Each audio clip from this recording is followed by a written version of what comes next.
NDA ಮೈತ್ರಿಕೂಟದ ಸಭೆ ಈಗ ಮುಕ್ತಾಯಗೊಂಡಿದೆ. ಒಬ್ಬೊಬ್ಬರಾಗಿ ನಾಯಕರು ಹೊರಗಡೆಗೆ ಬರ್ತಾ ಇದ್ದಾರೆ.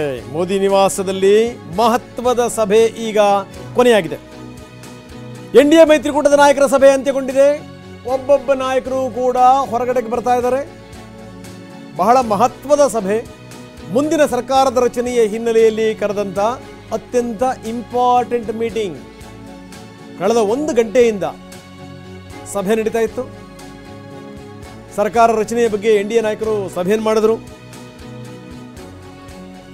ಸಭೆಯಿಂದ ಮಿತ್ರಕೂಟದ ನಾಯಕರು ಒಬ್ಬೊಬ್ಬರೇ ಹೊರಗಡೆಗೆ ಬರ್ತಾ ಇದ್ದಾರೆ. ಕೆಲವು ಡಿಮ್ಯಾಂಡ್ಗಳನ್ನು ಕೂಡ ಇಟ್ಟಿದ್ದಾರೆ ಅನ್ನುವಂಥ ಮಾತುಗಳು ಮೇಲ್ನೋಟ ಕೇಳಿ ಬರ್ತವೆ. ನನಗನ್ಸುತ್ತೆ ಎಲ್ಲರೂ ಕೂಡ ಏನು ಅಂತಂದರೆ ಈ ಬಾಲ್ ಬಚಕೆಯ ಅಂತಾರಲ್ಲ ಆ ರೀತಿ ಚಂದ್ರಬಾಬು ನಾಯ್ಡು 1-2 ಅನುಭವಿಸಿದ ಯಾತನೆಗಳು ಅಂಥದ್ರಲ್ಲಿ ಅವರಿಗೆ ಈ ಎನ್ಡಿಎ ಸ್ನೇಹ ಮತ್ತು ಸಿಕ್ಕಿದ್ದೇ ಒಂದು ದೊಡ್ಡ ಸಂಗತಿಯಾಗಿತ್ತು. ಅದಕ್ಕೋಸ್ಕರ ಅವರು ಇವತ್ತು ಬೆಳಗ್ಗೆನೂ ಕೂಡ ಮಾತಾಡ್ತಾ ಹೇಳ್ತಾ ಇದ್ರು, ನಾವೆಲ್ಲರೂ ಕೂಡ ಒಟ್ಟೊಟ್ಟಿಗೆ ನಾವು ಸೆಣಸಿದ್ದೀವಿ, ಒಟ್ಟೊಟ್ಟಿಗೆ ಇರ್ತೀವಿ ಅನ್ನುವಂಥ ಮಾತುಗಳನ್ನು ಕೂಡ ಹೇಳಿದರು. ಇದೇ ಮಾತನ್ನು ಜನಸೇನಾ ನಾಯಕರು ಕೂಡ ಇದೇ ಮಾತನ್ನು ಹೇಳಿದರು. ಪವನ್ ಕಲ್ಯಾಣ್ ಒಂದು ಕಡೆಗೆ, ಇನ್ನೊಂದು ಕಡೆಗೆ ನಿತೀಶ್ ಕುಮಾರ್ ಮತ್ತು ಲಾಲು ಪುತ್ರ ತೇಜಸ್ವಿ ಯಾದವ್ ಜೊತೆಗೆ ಬಂದಿದ್ದು ಇವತ್ತೊಂದು ದೊಡ್ಡ ಮಟ್ಟದ ಸದ್ದಾಗಿತ್ತು, ಸುದ್ದಿಯಾಗಿತ್ತು.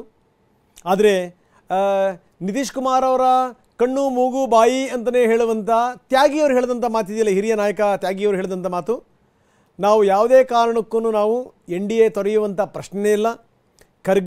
ಖರ್ಗೆ ಪಾರ್ಟಿ ಸರಿಯಾದ ರೀತಿಯಲ್ಲಿ ನಮ್ಮನ್ನು ನಡೆಸ್ಕೊಂಡಿದ್ರೆ ನಾವ್ಯಾಕೆ ಇಂಡಿಯಾ ಮೈತ್ರಿಕೂಟವನ್ನು ಬಿಟ್ಟು ಬರ್ತಾ ಇದ್ವಿ, ಹೀಗಾಗಿ ಅದರ ಬಗ್ಗೆ ಯೋಚನೆಯೇ ಇಲ್ಲ ಅಂತ.